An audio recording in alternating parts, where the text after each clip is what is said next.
Capital to Capital. Last time it made history. This time the topic is human rights and sparks could fly. Peter Jennings connects Capital to Capital at Nightline time tonight. And finally here this evening, the Soviet experiment with Glasnost. In the West, we have tended to use the word as meaning openness. We're reminded, however, that the literal translation is closer to publicity. But in the context of what is happening in the Soviet Union today, it also reflects the public airing of problems, even telling it like it is, which is rare.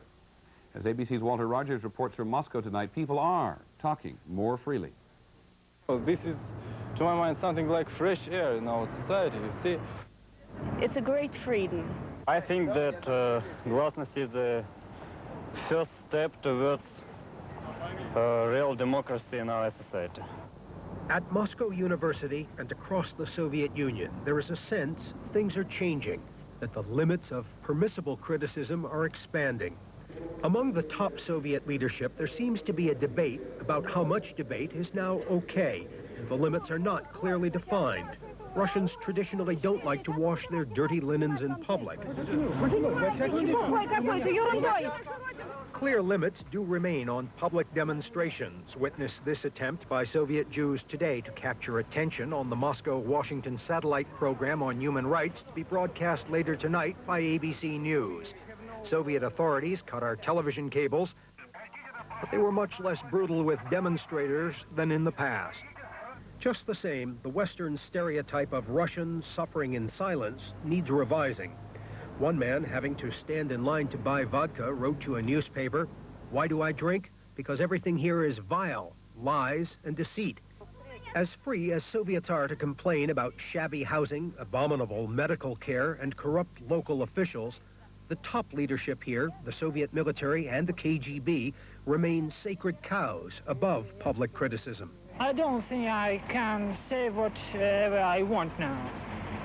Well, I don't think that the freedom of criticism does really exist now. There are some subjects we can't discuss. Well, there are.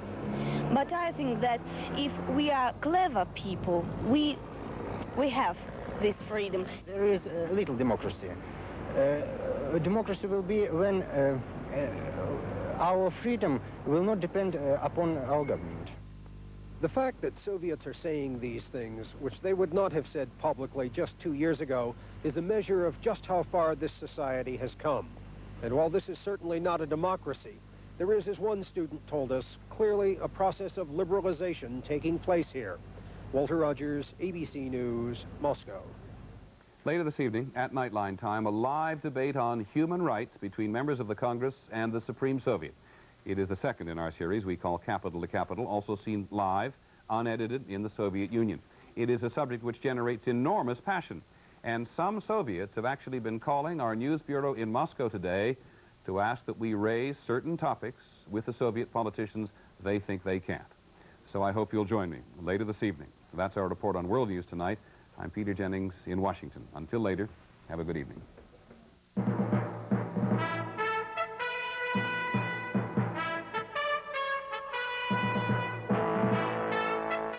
Wednesday. Keep up the good work, boys. Come here. No. John Ritter's having a bad day. The pizza's cold. Hooperman.